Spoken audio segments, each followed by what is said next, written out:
And we are live. Woo!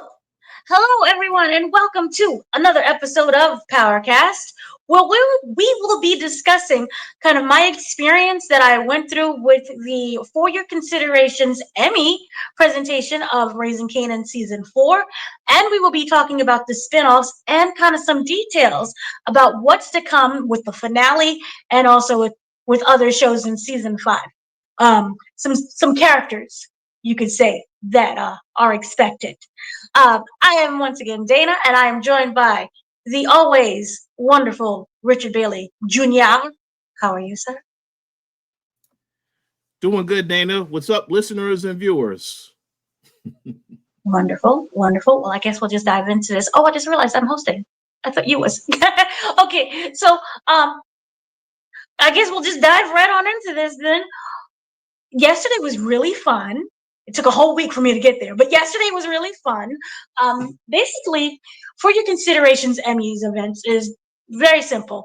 They take one of the episodes that they would like to submit for the Emmys consideration. We watch it, and then we'll have the panel of, at the time it was Sascha Penn, Mekai Curtis, Wendell Pierce, and Patina Miller. All discuss basically the show, the importance of the show, their characters, what we can expect from them, going on into the finale, and some tidbits of season 5.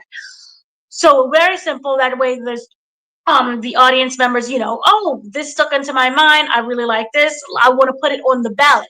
From there on the ballot, the Emmy ballot, that gets shortened like any other contest until we give an Emmy winner for best drama or best actor, best actress. So that's basically how the process works. So they have these different events in New York City, mostly in LA, where the Academy voters come in and they just watch stuff and listen to stuff, and we record it and we report on it. Well, my job is press, because I am not a part of the Emmys, even though I really wish I was.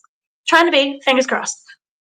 So yesterday was really fun. We ended up watching the very first episode of the season, and that was very important because of the whole theme of perspectives and how, from someone's perspective, we get a different look at how people take in their information and how they kind of is the driving force behind what they do in their actions. For example, remember how the episode was all about Unique's perspectives. We knew what we knew, but he thought he knew what he knew. And from that moment on, he's been guiding his actions, even up until the finale, based on what he thought he knew or saw in that warehouse when Marvin and Kanan came out of, thinking that they was the ones that killed Ronnie and what was it? Oh my gosh, what's this guy name? I forgot. Howard, because they was trying to take over Unique's spot, when we all know that really wasn't the case at all.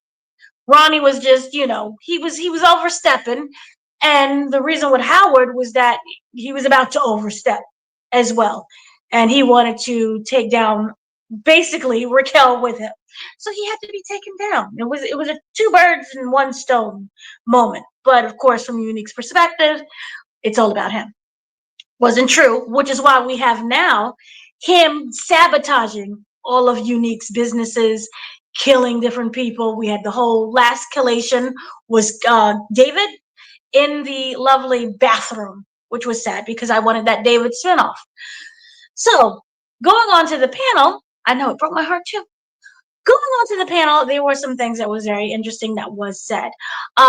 Basically, Sascha, really spoke about how this series is Raquel's. Yes, it's called Raising Kanan. Many people was like, let's see how Kanan and Neth, they have to balance each other and we get both of their lives.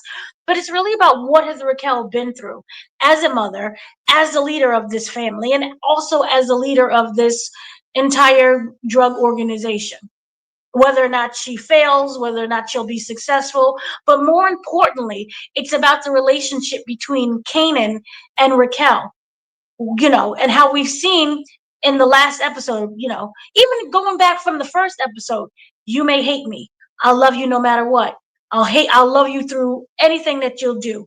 Even though she says, oh, don't cross me, but it's still, I will love you no matter what. While she may say, I'm done, I walk away, you're on your own now, she still wants to protect him because that is her son. And it's really something that she didn't get with her mother, Sharon. She didn't feel that love and that protection from him. And she wanted to give something that she never received in hopes of maybe that it completed her. One of the questions that was asked was, whether or not she knows how to love because she never really received it.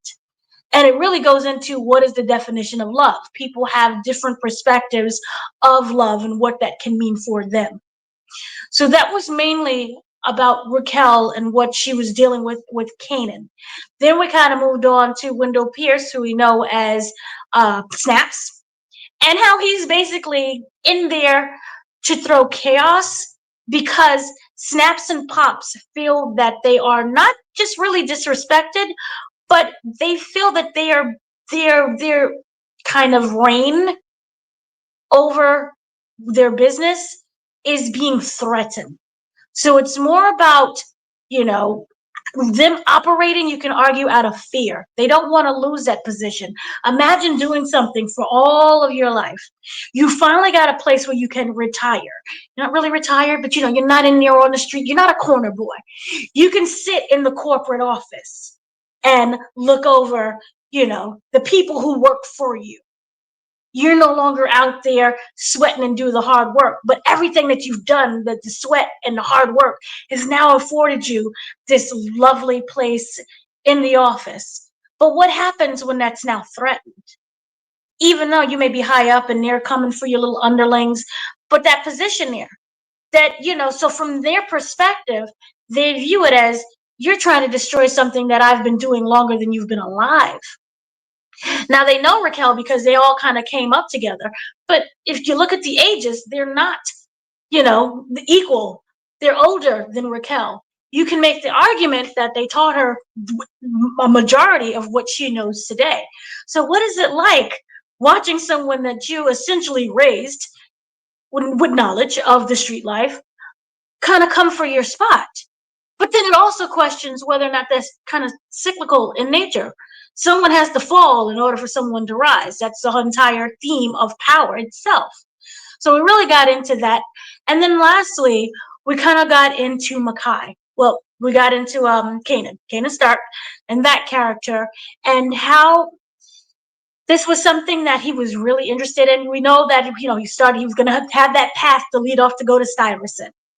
And remember Stuyvesant High School, the A+ student focused, that would be every parent's dream. You'd be a doctor, a lawyer, go to Stuyvesant, go to Princeton, Yale, go climb that ladder. But instead, he saw kind of the environment in which he was in, and that piqued an interest. And had he had been born to, say, another family who was all about that life of, go to college, go to this, it could have maybe influenced him, or maybe not. It's really a question of, does the environment impact the child's future, or is it just something that, will just come of nature? So we don't really know the answer to that because his entire environment has always been drug life and death and murder. And it really talks about the PTSD that Kanan has as a child. We know until, we're seeing that all his friends are dying. But we also don't know about what happened with his mother's trying to keep everything secret. But a child always knows. They may not have the right words for it, but they know something is up that isn't typically normal. And so how that can really change a character and impact them. Is there something you want to say, Richard? Oh, no. I was just typing something. Continue. Okay. So it was really about that and the relationship with his mom. He is at that point now where he genuinely hates his mother.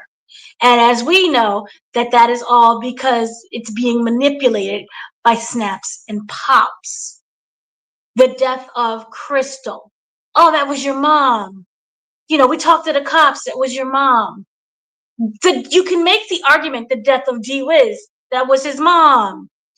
We can go through the entire season 1 and season 2. She manipulated that boy.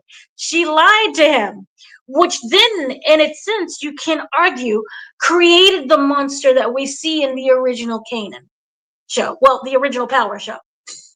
So how these little sprinkles of seeds end up becoming this full-blown character that is insane by the time he is an adult. And so we really focused on that. We focused on the fact that, snaps and pops are operating out of fear and manipulation. But everything does have a price. I'm not going to say what happens at the finale. I technically don't know because I didn't see it, but I do know what happens with some parts. And so we'll talk about that later because, I don't know, but no spoilers or anything, but it's really interesting to pay attention to the original series. And yes, there were 6 whole episodes, but it's really important to pay attention to season 2, episode 2. This is when Kanan gets out of jail, because a lot of his behavior and his movements and his patterns are shown in Raising Kanan. For example, when Sean picks him up from jail and we see him exit the car, oh, why did you wait for me to, I had to wait like a month and a half to tell Ghost and Tommy that you were out. We look at Unique's situation where he was dead, but he was alive, but he didn't tell anybody. And we see that, hey, Kanan is not just his mother, but he's also the many other people around him that makes Kanan. So it's really interesting how they were able to not hit you over the head with like, and this is what happens. And then you watch that, but you can see how it all connects. And I think that it's an absolutely fabulous series, as everybody knows, because you guys watch it as well.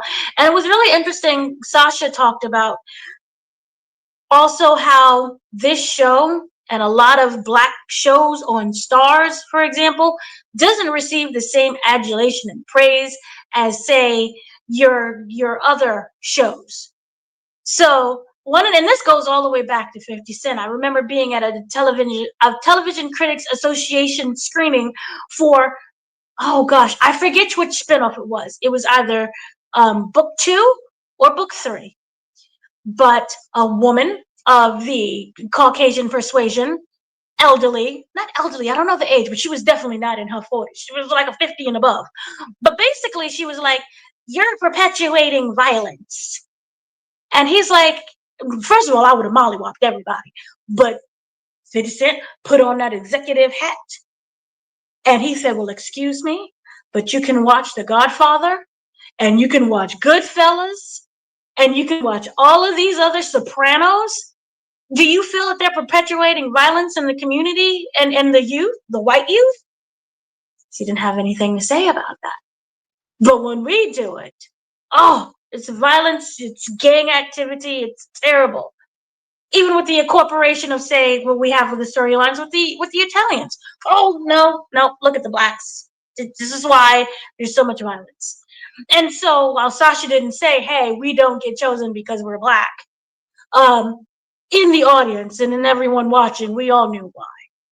And it was basically him explaining kind of not so much of a frustration, but also a disappointment. Because the series is not something where, oh, only 2 people watch it and that's it. There's only just our podcast, for example, that talks about the show. There's plenty of podcasts that talks about Raising Kanan. It's featured in Deadline. It's featured in Variety. Those are big white publications that's ran by a company and a corporation. It gets 10 million viewers. It hasn't dipped. But yet, when it comes time to give awards, what's the Raising Kanan? I even experienced at another screening where someone was like looking at it, because you can find it on an app. It's a certain app where you can like find the for your consideration screenings. And this guy was like, what's a Raising Kanan? Like, disgust. I don't know. Really? It's laughable. But, so he was kind of explaining that. And I'm like, you watch these. Look, for example, The Godfather. It's a young man growing up. What's the entire trilogy? The young man growing up to become the kingpin of his mafia family. killing, didn't his brother die and people were crossed over and the wife died? I haven't seen it in a while, but you see how the very similarities in power and Raising Kanan and the other spinoffs, but what's that? Those Negroes. But you look at and not to say that Godfather isn't amazing. It's amazing. Obviously, it's considered a classic. And then, Wendell Pierce kind of explained when he was working on The Wire, no Emmy nominations, no awards, no nothing. But you can Google right now, what's the best TV show that ever existed? The Wire. So how are you going to praise something and say that it's great and amazing, but when it comes time to actually give an award, we don't see nothing. What's a wire? Who has a wire? Where's the wire? So it was just a really interesting conversation. Any thoughts, Mr. Richard? Well, yeah, I do want to make a comment about that. Well, first and foremost, let me say this. It sounds like it was a fantastic experience. So I'm glad you was able to go. And definitely a shout out to Stars for presenting the opportunity. But yeah, to answer the question about, people, it is unfortunate that there are a ton of shows that do not get enough recognition. We can definitely talk about Power. I know Snowfall is the show. They had some excellent acting performances on that show, and I kind of feel that show also got overlooked. But in the case of Power, I remember when we initially started doing this Powercast podcast, when Gary and I were watching the show from the very beginning, we were watching the show because we thought it was something interesting. A lot of people look on the surface of what it is and what the show could mean and what it represents. But there is a lot more to the show than just it being something where you're looking at these storylines. You're thinking this is only about stuff that's happening with the drug game. There's a lot more in there. There are messages about life, about certain struggles that we go through as people. And just in general, it's just a very good show that shows you a lot of things about different perspectives. So I think it is unfortunate because, again, what we have said about Raising Kanan consistently on this podcast, the show has excellent writing, excellent soundtrack, and excellent acting. So it should be getting recognized a lot more. And, I would hope that by virtue of you going to this event, that more people did see it and they are going to be talking about it. I hope it does get some Emmy nominations. Because really there's no reason for it not to. I mean, we see a lot of other shows that win Emmys every single year. Even though, I'm not saying every show doesn't deserve something, but I mean, I think as time goes on, there are other shows you should highlight also so people know that there are other shows out there that are just as deserving as these opportunities as the shows that always win these awards. So I hope that it does get recognized. It would be unfortunate for it to get recognized as it's coming to an end because, again, I don't know if season 5 is the last season, but I just definitely think more people should watch the show, and it definitely needs to get a lot more of its flowers now while it's still here. Yep, I completely agree with that, and I don't know whether or not we're getting a season 6. He didn't really touch upon that, but he did explain the importance of awards and how that helps to keep a show alive. For example, we all look at, I don't know, ER. It's won a whole bunch of Emmys, which sustained its longevity. Is the Emmys, not just ratings. They look at Emmys too. They look at what awards have you actually won. And that really does help keep a show alive. And especially now, when we're looking at shows that are being canceled after half a season. And we're looking at what's going on in the LA. We have the strikes. We have people fighting for, being able to make rent. I know, for example, the voice acting community, we're still on a 9-month strike when it comes to that. So it really does help to give shows an award. You can say, oh, it's just meaningless. That doesn't mean anything with the writing and the acting. Yes, but it also does help. Corporation-wise, it helps. The corporates like that. It doesn't validate, that means that you're better than someone else. It just says the corporates like this. We like it. The corporates like this. Can we please keep a show? And especially now when you see, for example, the reason why certain shows ended short, and then like they'll rebrand it as, oh, here's a new show, when it's actually really just a continuation of the show. That's because we want to pay people less. That's the loophole that we get.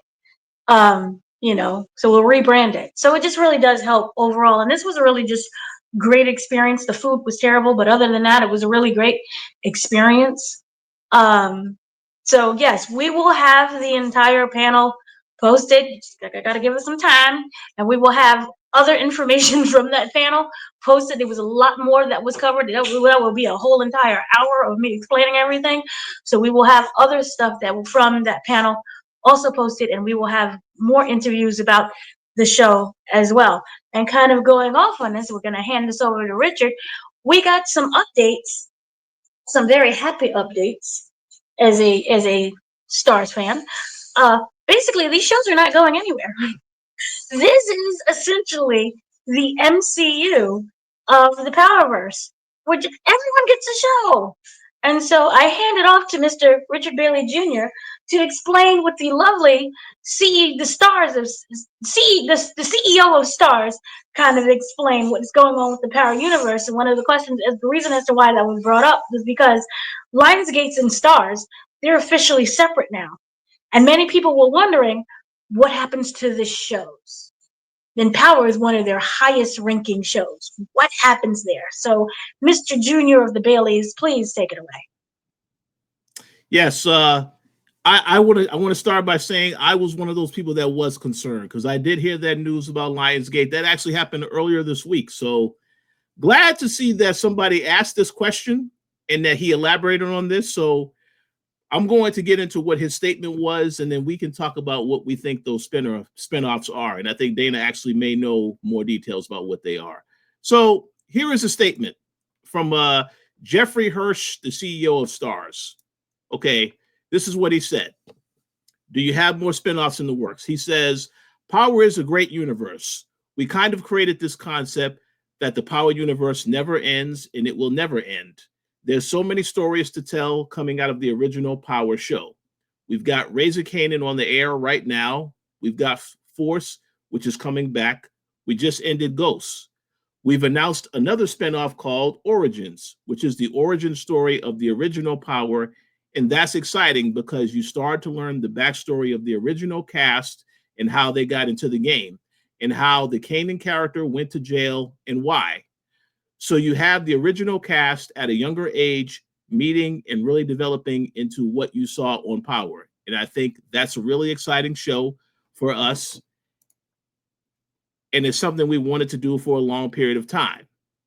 And then we have another one that we haven't announced that is really exciting. And so we'll announce that soon. But there's 2 more stories coming at least, and there may be more. So that franchise will continue to grow. Lionsgate and Stars are really committed to making sure that each one of these stories are unique to themselves, but fit within the universe, so the fan base will continue to be excited with new, fresh stories, but within the same foundational stories that they've grown to love over the years. So let me just say this. Excellent statement. As he already mentioned, we did know about Origins. We know about Force, which will be coming out later this year. And we know about season 5 of Raising Kanan, which is going to be in 2026. But I'm definitely curious to hear the thoughts on what are these other spinoffs, because I know at one point, I know you and I have been very strong advocates for where is our Tate spinoff? Why are we not going to get Influence? And I'm unfortunately, I don't know if that's going to happen now, but I just am curious to know what these other stories could be. And obviously I want to hear your thoughts because you might know some details on this. So I'm going to hand the mic back over to you.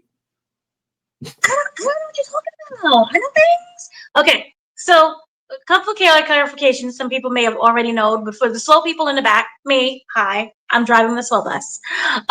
Raising Kanan was, yes, like I stated before, about Kanan, but it was solely actually about Raquel.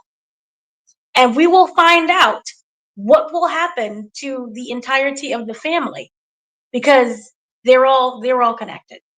And Kanan explains what happens, but for those who didn't know, there'll be the shocker of what happens. So we have that. Origins upcoming. I know many people are like, and Kanan gets his own show. No. Kanan is like a co-star of Origins. That is the Ghost and Tommy show. Because we already know what happened with Kanan. And yes, you can, and here comes that argument. Remember at the very end of the trailer, how we had, pops and snaps, I want to introduce you to somebody. And we saw a foot, a little piece of leg with a little piece of sneaker come out of a car. And then we saw a handshake, but we just saw a little hand shaking. The assumption is the introduction of Ghost and Tommy. And as we all know how backdoor pilots work, we get that little episode of like, here's this new character, and then it ushers into their own series. So I wanted to be very clear. The origin show is about Ghost and Tommy. Obviously, he won't be called Ghost, but he gets the name later. And that's how I explain the other characters. And then of course, they're all united with Breeze. Because remember, it's like, yeah, like you killed Breeze. Because that's what we had the conversation of Rello. So there's another character here within this show. It's Rello, right? Is the pronunciation? That's the character that Ghost killed in season 1. The guy, yeah. So it is the character that Ghost killed in season 1. In season 2, episode 2, which again, please everyone go watch, it is explained by Kanan that, hey, like you killed, like he was explaining how he killed Breeze was the same way how he killed Rello. And will, of course, probably most likely get a Breeze character when it comes to that. Now, I don't know whether or not the Breeze character will be its own spinoff. But last time when I asked Sascha about Breeze, I got a big laugh. It could be in the works. I saw, yeah, I did see that video. Yeah, that was funny. They had a funny reaction to when you said that. Him and Mekai, actually. Him and Mekai, they fell out laughing. We love you, Dana. You're so funny. But yeah, so here are a couple things without spoiling. Within this core group, we had Ghost, Tommy, Kanan. Who did we also have? Angela. Many people forgot Angela. If you watch, again, season 2, episode 2 of the original Power, he explained that they've known Angela for around 25 years. Kanan is getting at that age where we're going to start meeting Angela. So that could also be one of those possibilities of a spinoff. We also have Tasha, but Tasha is not getting, I do not strongly feel that Tasha is getting a spinoff, nor does she need a spinoff, for the simple fact that Jesus is a biscuit. Ghost never loved Tasha from the beginning. But if we have an Angela situation, we introduce Tasha, we introduce a love triangle because they all knew each other around the same time. Because in Ghost, season 2, episode 2, when he comes out of prison, he says, oh my God, you filled out. I'm sorry. I just saw you as a little kid that was running around. So they've all known each other at that same time period, of which we're ushering into season 5 into. So it really doesn't make any sense for Tasha to have a spinoff, because he was never the love of her life. That was more of a marriage of, I don't want to say convenience, but business. Tasha, how do I put it this way? You know how you may have a trophy wife and then the person that you love, even though Tasha is just as messy as she is, if Angela decided to have interest to go into the NYPD, right, it wouldn't look that great to marry a career criminal that way. So for record's sake, you can make that argument. Yes, Richard. Oh no, I was going to say those are good points. I'll be curious to. I would have thought that with that Power Origin show, they may do that love triangle thing in there with Ghost, but I don't know to what extent, because obviously they're focused on Ghost trying to learn the game with Tommy, their friendship, their dynamic, and then how they interact with Kanan and Breeze. So they have a lot to focus on. And obviously Jukebox, yeah, she'll also, I'm assuming she's also going to be a part of this show as well to some extent. So I think they can go in a lot of different directions. One comment that I did want to make, though, in regards to the spinoffs is that, well, let me address the unannounced spinoff. I think we already know what that is, because that, to me, I think is the future of the more modern time power, in terms of, we know that Tommy is going to be a part of that. We know that we've seen images and videos that you have posted of him hanging out with other people such as Woody, aka Kane, and Tariq is going to be involved to some extent, including Braden. So I think we can assume that is going to be the future, like the more modern version of Power. These other shows are taking place in the past. But I will say this, I do think it will be interesting, because when I think about what they're doing with Tommy and what they're doing with his show Force, like I said, the interesting thing about that show, yeah, it's in Chicago. Obviously, this other spinoff is not going to be in Chicago, because Joseph Sikora has already said he is leaving Chicago after this season of Force, which is great. So it's probably going to be a new city. And then the other thing is that they did with Force is that they introduced this Dahlia drug, which I think that is an opportunity to take that drug and see how it does in a different market. So maybe that could be something that they play around with in that show. I don't really know if they're going to do that, but I'm just saying they have a couple of different ideas that they can approach going into that other show. But when he made the comment saying this show is going to get announced soon, I'm assuming that show will get announced at the end of Force. I mean, I don't know if it's going to happen before that, but we have to wait and see. But no, I'm curious if they did an Angela spinoff. We can't confirm. Our very good friend Gary Swibby would be very happy to see that spinoff. We know he is a huge Angela Valdez fan, supporter. But more so, I think Angela will definitely be a part of Origins in terms of anything have to do with Ghost Story. She'll be involved in that. And I'm assuming Tasha also. So we can see the little drama they have with all three of them to some extent, how it starts out. But we have to wait and see. But no, continue. Also, there is a time period where Jukebox completely disappears. So in terms of spinoffs, my heart goes with Jukebox. Angela, I think, will be something down the line. I think the unannounced series is Jukebox, most likely. There was that time period where she completely left New York City and she went to DC. And between that is when we're introduced. Remember when Kanan is all like, I'm shut up, I hurt, oh Lord. And the couch that he lands on is hers in DC. And I think what a lovely representation, expansion. You know, we go to all of these different cities. I'm tired of New York. I'm sorry. Why not DC? I love DC. Who doesn't love DC? That's a great state. We can wave to Tate, because remember Tate was supposed to be running for something. He Yes. can run for something again. So my heart, my guesstimation is going to be Jukebox between what happened when she left to when Kanan landed on that door. Because we do know that Origins takes place, well, it ends right when Kanan comes out of jail. So we can have that from there. Yeah. I think that's perfect. Yeah, I think you nailed it on that one. That makes a lot of sense. It would definitely, they have a lot that they can explain. Obviously, Haley has been doing an outstanding job as the character in this entire season.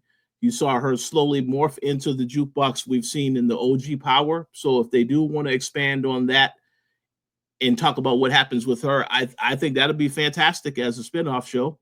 That makes a lot of sense. So I'm fully on board with that one. Were there any other characters? I know we always wanted to leave and go to London. I still hope maybe down the line maybe in 10 years, if we're still alive, we can get a London spinoff. Well, I thought they had an opportunity to do that. You know, obviously you had Noma, but Noma is gone. Rest in peace. You had the whole idea of Kane taking over when he got married with her. You would have thought he would have been able to utilize that opportunity to go over and do international stuff. I don't think that's going to happen. I mean, I don't know what they're going to do. I think obviously we've heard them say multiple times they would like to do some type of London show. So I do think it's possible that they could do that. I just don't know if they're going to do that. But I kind of feel like if you want to expand power, if you are basically in the drug game, you're trying to really expand and go to new territory, it would be a good idea to have some characters go over there. I think that'd be very interesting to see Tommy over in London. That could be quite interesting. But I guess we have to wait and see. But I agree 100% what you said. New York, yeah, it's time to get out of New York. And listen, I love the East Coast. I'm from Boston. Yeah, I acknowledge the Knicks, of course. They've been whooping up on the Celtics. I acknowledge the Knicks. But yeah, I think a different setting would be great for the show. I did like the Chicago setting.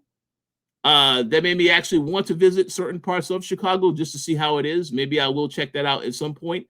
I know that initially Joseph Sikora had said the show was going to be in Los Angeles, and then they decided on to have it in Chicago instead. So I do think the West Coast is going to happen at some point because Tommy clearly had somebody on the West Coast he could have went and did business for, and then he decided he was going to take a detour. So that's a possibility.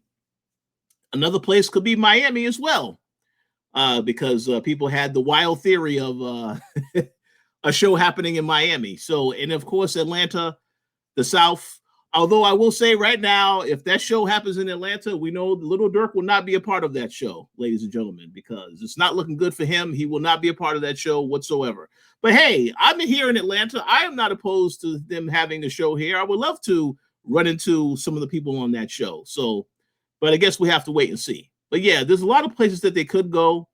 Once again, though, I do want to say this. I would like to see, if possible, I really wanted to see them do something with that Tate show because I felt that was an opportunity to go in a different direction with that character. And obviously we saw in Ghost, his brother passed away. Obviously he got taken out.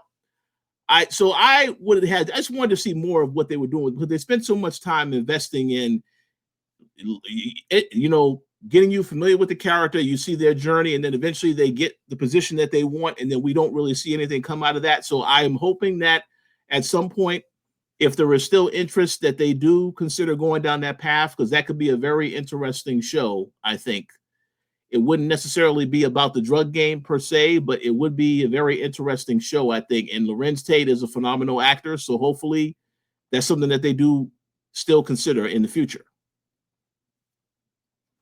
And what better way than, sleazy politicians? Oh, I'm better than the drug dealers. No, y'all the same. I love it. It's amazing. So yeah, I completely agree with that. We need to have more DC. Like Olivia Pope, but make it black and a man. So be amazing. And then make them scummy and slimy. So yes, that seems to be kind of like the bulk of everything.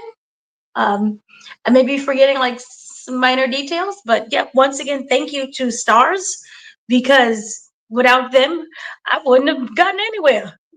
So thank you to them. And then kind of also another thing that we've been talking about over on Twitter is that Sascha Penn, like I'm not sure if I stated this before, we will understand what Kanan meant when he said, I just went to see moms, and after I came straight from here. So if it was like, I think I said that backwards. I came straight here after seeing moms. So that is open for interpretation. That has been open for interpretation for the last 16 years, 20 years, who knows how many years? It felt like 50 years. So let us know what you think that means. We don't know if that's retirement center, graveyard, jail, Pookie's house. We don't know what that means, but the finale will definitely address what that means. So that should be a lot of fun. So I think that is a majority of everything. If there's something I forgot, please let me know, Mr. Bale. Oh, no. Well, in terms of the event and the spinoffs, I think, we covered a lot of that. I do, however, want to get your opinion on the takeaways from the last episode, because unfortunately, I know you had a power outage the other day. We wasn't able to get you on. So we definitely want to hear your thoughts. For those that listen, they want to hear your thoughts about what did you think of the penultimate episode of Raising Kanan? Penultimate. Okay, first of all, my internet went out. I had no power with the internet. I find it to be very ironic. I had no power to talk about power. But yes, that is basically what had happened. Was I like the fact that we started straight away of what happened. We didn't get into any, monologues in terms of just messiness or, I don't know, somebody twiddling on the phone with the thumbs in the air and booty popping.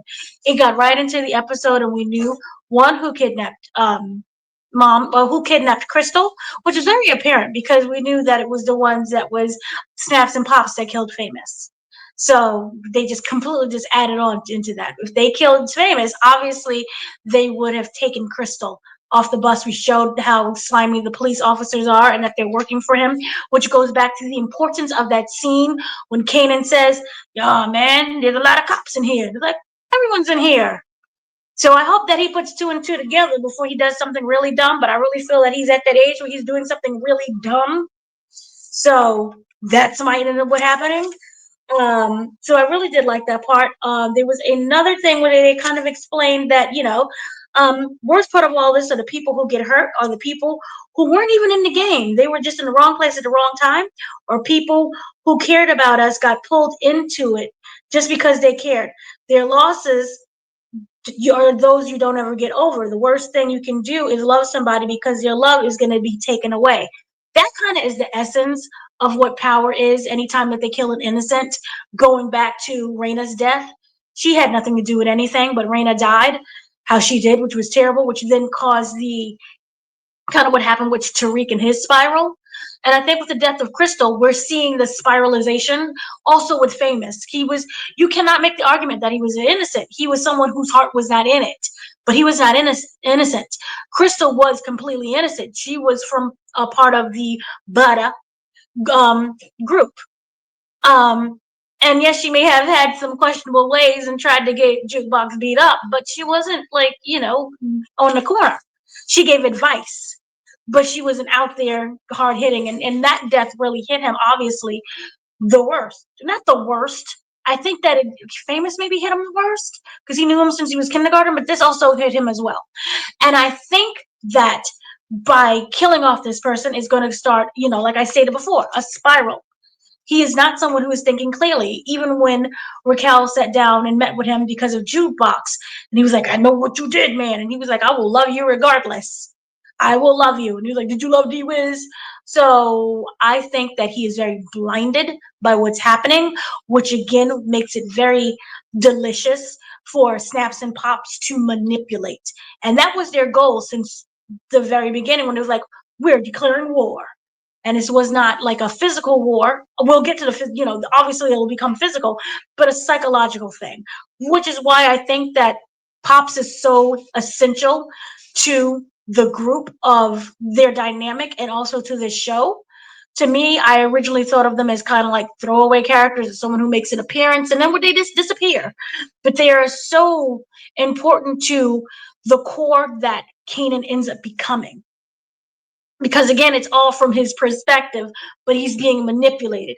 And it's kind of really sad because he's been manipulated his entire life. We look at what happened with Raquel, that manipulation, Snaps and Pops, that manipulation. We don't really know what happened with him and Breeze, and we'll get that soon, but I'm pretty sure maybe Breeze was part of manipulation as well. Then when we go on to the original series, Tommy and Kanan, Tommy and Ghost manipulated him, and that's why he got a 10-year bid. And they've been kind of fighting back and forth until I feel, and this goes with his death when we get into the original series, the reason Kanan died, he is no longer being manipulated. He is someone who is taking action for his own everything, and he gets shot up by the police, which is why I strongly believe, and I have not seen the finale, by the way, when Marvin, and they showed that clip of the finale, when Marvin kind of pulling out the gun and it was a shootout, I think Marvin kind of like, what's the word? He says, screw it. And I'm not saying that he walks into the fire, but I think he does die by the police shooting. So it is a cycle of this family, and it's a repeat of what's going on. And we see that Kanan, a lot of his behaviors are because of those that are around him. So that's just kind of one of the things that I really took away from this as well. That was really important. I feel so sorry for Crystal. It was like, I just wanted to hug you. Why is there blood coming out of your brain? Put it back in. Where's your skull? She didn't deserve that. But, oh, by the way, we have an interview with Erica Woods, who plays Pops. And we talk about, like, why did you do that? You were so mean. It was just, you're just meanie. So we explain all of that, of what happened and why she did that. Another thing that I thought was really interesting was, Jukebox, and it kind of leads into why she ends up joining the police. I think that, again, as I stated before, it's better to work inside than it is outside. And Garcia may end up being the one that leads her into that police force life. Now, we do know that he is using her, in order to get information about not just Famous, but Raquel and Kanan as well. And I'm starting to wonder, and we end up knowing that in the OG Power, she's more manipulative than Kanan. See what I mean by another manipulative person? She's the one that was supposed to kill Tariq. Remember that entire situationship? And instead, it was Kanan that killed her in order to protect Tariq, which is something that his mama did. It makes me even sadder. And I'm not saying the mama died, but I'm just saying mama's always been there to protect him. So you see, he is capable of love. Raquel Stewart resides in him. Is Tariq his baby? I don't know. We never did get the answer of that. But I do feel that, Tariq is the son that he always wanted. And Sean probably was the son that Ghost would have wanted. Ooh. Switch. Anyway, right? Because if you look at it, Tariq was always like, I'm going to be in the game. And when he got beat up by oranges, I want to be in the game. Sean was like, Dad, sir, can I just drive the car? So, yes. I'm telling you, you got to watch season 2, episode 2. So, yes, that happens. And then another thing that I really wanted to break up was I cannot stand Amani, but I understand Amani. I cannot stand her for the simple fact that we're not there. I never viewed Lulu and Amani to be in a relationship. I viewed it as a situationship. You're always there. So that's just it. We may end up, as a couple, but for me, his heart always belonged to Jess. And he had the opportunity to truly save himself had he had with Jess. But instead, he had told Iman. And Imani is someone who is like, that person that just always nags and just nags is in your ear and where are you going? Where you at? What are you doing? What's going on? I want to know. I want to know. How come you didn't text me? How come you didn't call? I feel that she is that kind of personality. And I believe that she didn't allow him to breathe and to be him the way that Jess would have. And so while and I understand, how dare you put me in a situation where you made me an alibi to something that I never agreed to. And now I can get in trouble because now I lied to the police. I don't know what kind of case this is, but I'm lying to the police and now I could face jail. That is completely kind of gross. But at the same time, she is not a ride or die at all. Just terrible. But Jess, yes, officer, he was there at 10 p.m. and we spent the whole night together. And she would afford some movie tickets and everything else for this man. Whatever. So I understand what you did. I'm with you, girl. But at the same time, she is horrible. And especially for someone who's only been with maybe at most 3 weeks. And you want this kind of commitment. I hope you find someone that you don't lie to because you've been lying to yourself. Who are you? Where did you come from? Boo you. I don't like you. So she got completely on my nerves when it came to that situationship. And then the entire time, I just felt really sorry for Raquel because Raquel she's done a lot of dirty things, and you can make the argument whether or not this is karma finally catching up to her because she's done a lot of dirty things in her past as well. But if you look at the overall story that is Raquel, it is kind of sad. You look at it as, someone who was raised with this family where the dad walked away, the mom was not present. It was obviously physical abuse. She got involved with this man, whether or not it was Howard or was somebody else, but she got involved at a very young age. Remember, she had the abortion. She talked a lot about compartmentalizing everything that she's been into. Remember that conversation that she had with Marvin where she's like, nobody thinks about me. Nobody cares about me. And how she has to stuff all of that down at the same time. She has the son who she tried to protect, but the son is like, I want to know what you do. And the only reason why that she got into that business is because there is an opportunity that is presented with Raquel. You can look at today and you can look at all these programs and look at everything that we had. This is the 90s. This is the 90s in the hood. And they already viewed Black people as like less than. They still view that today. But still, those opportunities were not really, really there, especially for someone.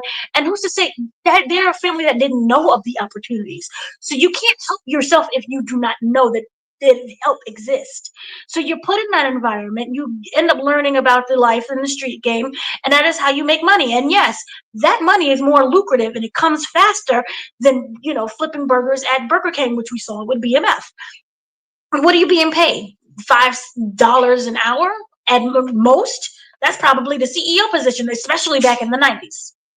So you're being paid pennies for slaving all day for 8 hours.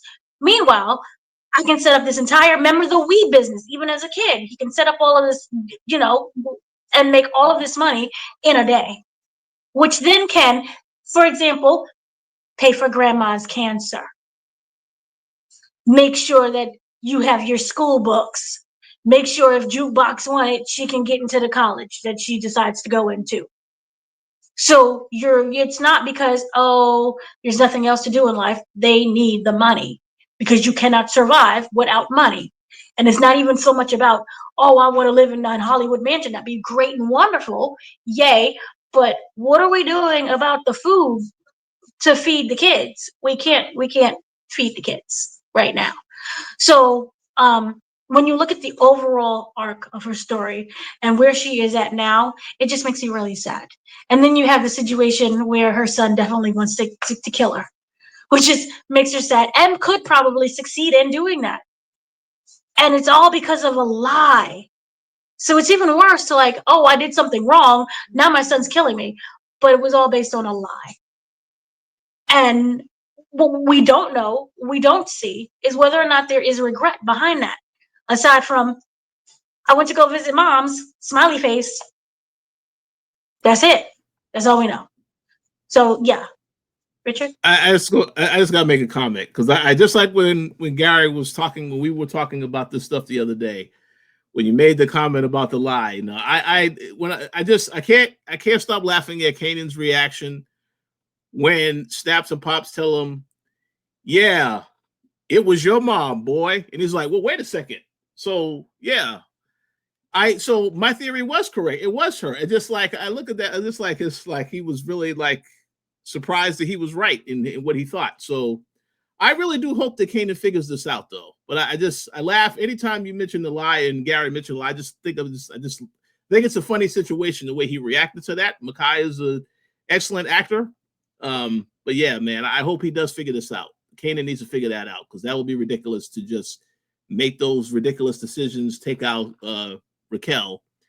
And then, but again, we'll have to see how it goes because as you've already said, everything shapes him into the character that we've seen on the OG Power, and it's all happening right now, right before our eyes. So we'll see what happens. So we'll definitely see what happens. And this episode just really reminded me of, this is kind of putting in the spots of how we end up getting them when they're adults. This was this right here. This is when that's flipped. This is when that switch. When Jukebox said goodbye to what's the girl's name who came back from school? Aisha. Yes, Aisha, you're the girl I never had. So people don't even know that. The whole song Another bad connection. Anyway, when she said goodbye to Aisha, that was in the same way of how Lulu said goodbye to Jess. She is saying goodbye to that hope and promise of a good life, of a friend that's always there, a girlfriend that's always there, as everything just being normal. And she is walking, and you could say she was manipulated. But remember, she also kind of said in the previous episodes, I kind of like this. Remember, and she said that even to Aisha when they was going getting cookies at the bakery. She said that to Aisha, like, hey, yeah, you wanted to get away from your family. I don't know, I kind of like it now. And her face was just like, oh, she had that kind of look. So she knew, Aisha knew without saying anything. And Jukebox made that decision for herself. And when she walked off with Garcia, that was like the official Koalition of what life could have been. Because he said to her, you're never going to call her again, are you? And she never answered because she knew the answer to that. It was just an unspoken answer. So I really appreciated that. And I really, really just overall in general love this series. I'm really upset that they killed David because David in my head, he ends up getting a spinoff and he becomes a stylist in LA. And he's just fabulous stylist who's always on coke and he owns a dog. So yes. Oh, I agree. That was a little brutal to watch. Well, let me ask you a question now. So are you convinced with Lamar Jackson's performance? Do you think he is an intimidating character based on that quick introduction of how he made that quick and then the conversation he had with Unique? He's scurry. Remember, they was like, what are you feeding them up there in New Jersey? He was like, New York. I was like, oh, I felt that. I'm scared. I was scared looking at you. He is, could you imagine that? On what is he, football? On the field? I'm coming for you. Yeah. I'm gonna eat you up. I was scared. Yeah, and I don't know whether or not he's good. And he's good? Do you know? Well, he's the quarterback for the Baltimore Ravens. He's been in the playoffs. They have not won a championship, however. But yeah, I thought he did a great job. And they didn't give him too many lines. He was very intimidating in what he said. So I actually made the prediction that could become an issue later for Unique. I could see him, if there's issues with Unique, he can go toe-to-toe with Unique if they have a disagreement. So I do want to see where they're going with that. Or he could get taken out, in next week with all the chaos. I mean, I don't know what's going to happen, but it doesn't feel like his character is going down with a fight. He's going to definitely, I think, make an impact on this show moving forward. So should be interesting. Yeah, I do see him like taking out somebody. I don't know whether or not it'll be somebody of importance, but I don't exactly see his character lasting. Like, we're not going to be in like season 5. Here's Lamar Jackson and he gets the whole title thing. No, I just see him as like making an appearance, pew pew, and then that's it. And then maybe pew pew, and that's it. But nothing really big. And then kind of lastly, the whole situationship with Lulu. Oh, doesn't that change perspective on everything? When we was like, oh my God, he's crying and he's drunk and he's falling down the stairs. It's like, oh, it's because of all the death that he did. And he's witnessing and like the family and he can't take it. And he's like, nah, it was the fact that I loved it. I said, oh, where did that come from? He's just now, you tried to hang yourself not because they died, but because you loved it? But at the same time, it's like, I understand that you're sad because of famous, but also at the same time, it's like, but you like death. So as long as the death doesn't come around you and your people and your friends and your family, you good? But you can do all the killing and the robbing and the stealing and the bopping in the head? Come on now, that's not nice. Yes, Richard. I think those are great questions to ask. I think the Lulu situation is very interesting because Gary made a very strong point on the podcast where he said the timing of Lulu coming back and wanting to get back involved in the game, very interesting because you see everything that's happening with Marvin, the fact that he is multiple times this season, he has made Raquel upset because of actions that he has done. He has multiple targets on his back. So Gary made the comment that, hey, he's coming in at a time where he very well could be the one that steps up. And I don't want to say replaces Marvin, but I do think that whole thing about him making the comment about what happened with Famous, and he can't do nothing. And then Raquel asked him, well, are you sure you can handle this? All the emotions that come with this. This is why I think something does happen to Marvin, because now that's a test to see if really he's going to be able to handle himself, because right now he says he feels like a different person, the same person, but he has a renewed perspective on life. But again, to really emphasize how intense this war is with Unique, there has to be some casualties, and it has to impact people on both sides. So that's why I said, just like when we saw in the trailer, Lulu is spying on Panessa. Very interesting. Lulu is away doing that, whereas Marvin, you see him getting involved in shootouts. That's why I said something probably will happen to Marvin in that next episode, but we have to wait and see. But Lou is, he better strap in and be ready for the ride, because there's a lot of things that I think is going to happen from here on out with that entire family and all this drama with Unique, everything. So should be quite exciting. See, I have the argument that Lulu could actually end up being the menace of the family, because he says to Annie is sometimes that weight on your shoulder turns out to be the muscle you forgot to use.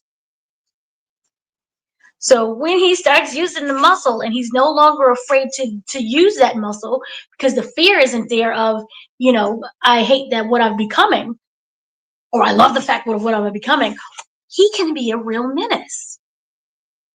And this is what I'm wondering, if Unique is the one that has to take him out, or maybe he does live and he changes his identity. Because remember, when Kanan died, the thing was there were no relatives that they could contact, no living relatives. That doesn't necessarily mean they were all dead.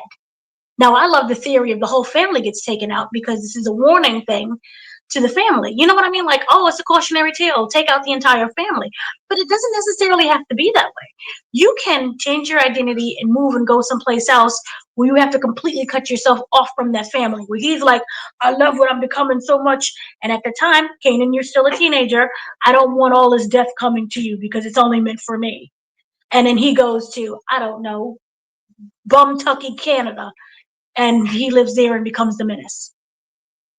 So it doesn't necessarily mean he dies. I still want everyone to die, obviously, aside from Jukebox and Kanan, because they can't. But, that's what that could also mean. And wouldn't it also just be so unnecessary and sad that you finally get that muscle that you're using, that you love to use, and then you die, not fully worked out with that muscle. So I would just be sad upon that. Yes, sir. I agree 100%. And I did mention your theory about B-Rilla and the fact that they showed his baby and his girl.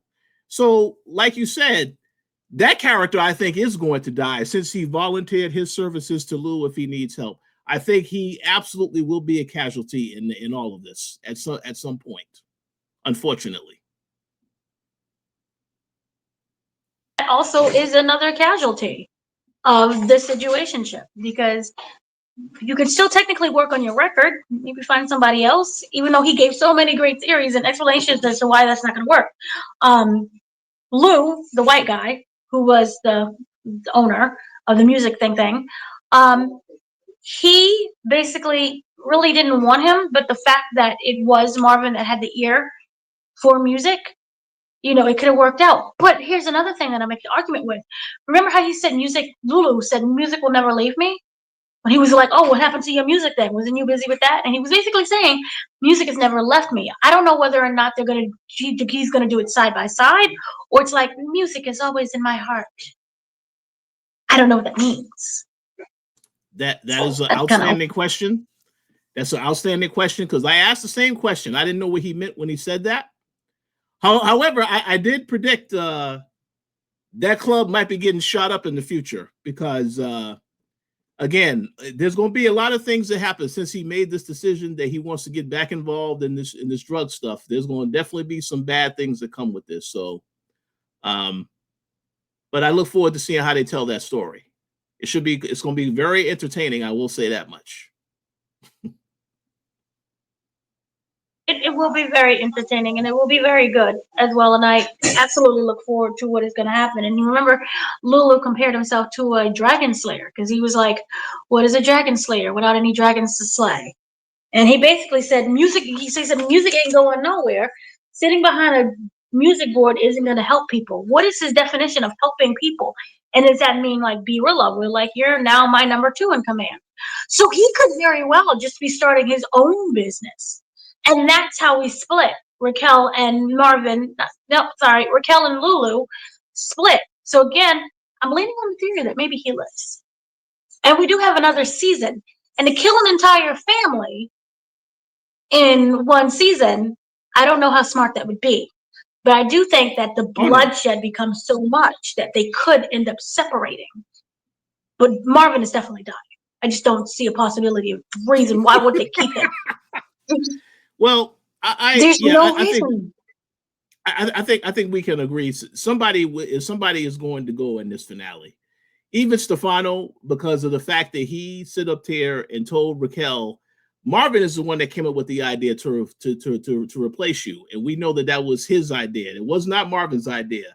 So that's why I said somebody is going to go in that finale. I just don't know who. Marvin is a high suspect, and of course Stefano definitely. But I feel like somebody has to go in that finale. Early is definitely going. There's no reason for Early to do past season 5. Yeah, Early is like he was the snitch. He was the kid ran to Stefano. This is what Marvin's doing. He's a snitch. You know what? You make a very good point because man, I'm glad that you said that because that just now a thought came to my head. We went back and we saw what happened with the whole situation with Amber's foster parents. Remember, Marvin asked Early for help to find her foster parents in the first place. So when the police start asking questions about what happened here, he can easily be somebody who says, yeah, I'm pretty sure that guy has something to do with this. So that's it. I think that's because I was wondering when they had that whole scene, why they were focusing on that so heavily, because he did pay that guy for information to find out where the foster parents lived at, and then he went there. So yeah, that could be how Marvin gets taken down. Like you said, with the police, they go after him, they question him, because I thought initially it was going to be maybe this is a shootout with the New Jersey gang. I have no idea, but that right there is an excellent observation because I forgot about that. Yeah, so it's not looking good for Marvin. No, and Marvin was dumb. That entire situation was just dumb. But I do like the fact that he told that little girl, see how, and this is a joke, y'all. See how white women are getting all these black men in trouble? But it's true. But I love the fact that he told the girl, these were some white tattoo men that came in. I'm like, maybe that could work. Everybody's on meth. It was a shootout. So if this girl plays her part, she gets a spinoff. We gonna get you a spinoff, girl. She's like the Holly of the group. Remember Holly? I don't think they liked Holly. She would be more of who would she be? Remember the girl who was Proctor's daughter? She's Proctor's daughter. Oh, Lisa Marie. Yeah. Yes. So she's the Lisa of the group. And so if Marvin dies, I'm avenging my godfather. So she gets her spinoff. But yeah, he was just so dumb with that. Remember, he tried to breathe. He had the breathing exercise. Yeah. And he was just like, screw it. Came through that door. Yeah. And it's like, I understand him killing. Didn't work. And I'm like, I understand him killing the guy because he was like with the baseball bat. But then the woman came and he was like, pew, pew, pew, pew, pew. And then she fell over the table and died in the other room. I'm like, oh, but could you just say, yeah, it was like a meth thing went wrong. So I'm hoping this girl plays a part. Play a part, little girl. But yeah, and it was weird because I really didn't. I felt that connection. Not to say that it was forced, but we didn't have to have it with that little girl. It wasn't like I'm bringing you home and I'm going to raise you myself. It was like I'm going to look out for you, and it's like, is this a guilt thing because of what happened with the dad? Like, why? I don't know. But they did what they did. So yeah, those were kind of like my thoughts. And just poor Crystal. It made me so sad. And then Kanan's so dumb. And I did like the fact that they did say you don't ever care about nothing because your work didn't care about none of that. It's hungry, it'll eat you. So, the work itself, meaning their business that they're in, is gonna eat them alive if they don't start, feeding the business. So I did like that explanation, and I liked kind of everything else. Stefano was definitely dying. Jukebox made me sad. Um, Rest in peace to David. He didn't deserve that. He did deserve it, but he didn't deserve it at the same time. Just because I love him. Yeah. So other than that, I like that, and I did like Unique and Kanan, which can we talk about the thingy thing? Because Unique and Kanan, was really interesting because Kanan stood on business. He was like, "Yeah, I killed your brother and I'll do it again," and he respected that. And he came to him looking for that girl, Crystal. Hey, do you know anything that happened? But he stood on business, and that was something that was always in what is his name? Unique's mind. That's what he admired about him, was that he said, no, he's becoming his own person. And a lot of people have been bashing into Kanan's head through not just, I think also last season maybe, was you have to become your own person. You have to not be Rock's son, because that people will just look at you that way. And you see him kind of forming his own identity and how he does that. But again, manipulation, because remember, Unique was saying, like, Rock ain't look out for you. We look out for each other. And so, he said that it's not about Rock, and I believe in you. Not everything has to be about Rock. And then when he had that conversation with the guy, because I'm like, oh, that was all BS. He actually meant what he said. So it was like, I'm not going to kill you. My issue is with your mom. I respect you, which is why a lot of people, you can make the argument, I guess obviously it's not obvious anymore, but previously, like, that's Breeze. Unless he changes his moniker and moves down the street, and that's not Breeze. But it's going to be interesting to see. I think Unique is going to have a downfall because we end up knowing that it's Breeze who ends up mentoring Kanan until Kanan kills him. So I don't think that has to be Unique. But it would be interesting of what happens to Unique. Unique, I don't think, makes it out. Because I feel that Kanan would trust Unique as opposed to a random person that he doesn't know named Breeze that's connected to Snaps and Pops. Even though, but then you can make the argument, because in the final trailer, Snaps and Pops was also associated with Breeze. With Breeze, not just Breeze, but also Unique. Because remember, he said we have an interesting proposition here, and it was Snaps, Pops, Unique, and Kanan. The people coming out of the car is probably Tommy or Ghost, or maybe Breeze, but definitely kind of feel like it's Tommy Ghost. Maybe we just don't get Breeze. Maybe Breeze is Mephisto, and we was all just fooled the entire time. Yeah. I think that person that came out that car is Breeze, because Sascha Penn is very smart when he knows that people have been asking about this character for the entirety of since last season. And he has been making these teasers online about the airline and stuff like that. So, but the way that they make that trailer, because even when you get to the tail end of the trailer, when you see the credits and then you're like, the title, you're like, okay, that's it. But then they make it a point to make it look like it's a big moment where Kanan is shaking the hand of somebody important. That's why I said it might be Breeze. We have to wait and see, obviously. And I think the other bigger thing to find out here is going to be, what is Breeze's connection to Snaps and Pops? Because that is another thing. It could he somehow be could he be related to them? I mean, that's a great question.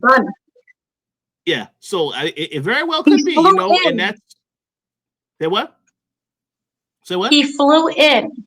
He flew in to meet Kanan. Yep. Therefore, the teaser of a plane. Yeah. It's going to be interesting. So everybody should stay tuned for that episode next Friday. all three of us will make sure that we will be here to talk about that. You know, no matter what, we're going to be here. We're going to be talking about that. So we're looking forward to that discussion. I completely agree. It should be a lot of fun. So that's kind of my whole take on the situation. It was absolutely wonderful. I love the episode. It meant a lot. And I look forward to what's gonna happen, and kind of that's everything that, you know, would have happened with Sascha Penn and the cast and what they said. So this is gonna be a really fun and interesting finale. Fingers crossed. And then we still have season 5.